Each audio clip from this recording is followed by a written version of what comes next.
write this book because I think the story of Dorling Kindersley, growing as it was from very modest beginnings in a studio in a back street of London, and becoming, over 25 years, a £200 million company that had books, videos and CD-ROMs that were probably in almost every household in the country, one way or another. And then its sudden fall from grace in a matter of months before being taken over by Pearson was a very dramatic narrative arc. And I wanted to explore how it is that a creative company can manage to grow, become large and successful,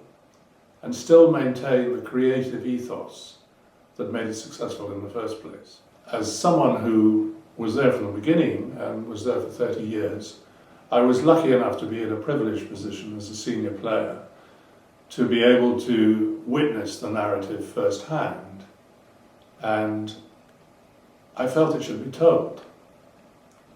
Not so much as a personal memoir of my life, but as a personal memoir of DK's life,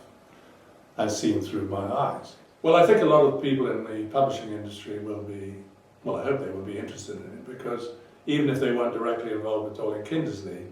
they knew about it as a parallel business, and many of the episodes in it would be familiar to them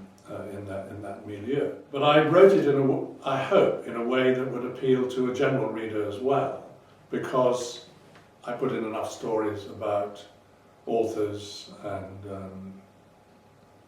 what to me were amusing events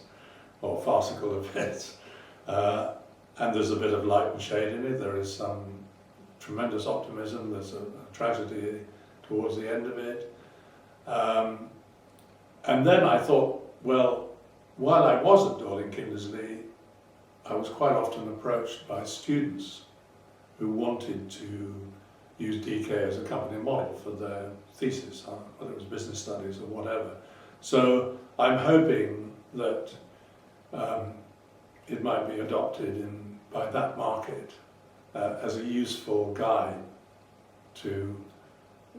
how a creative company expands and what happened to it when it becomes very large.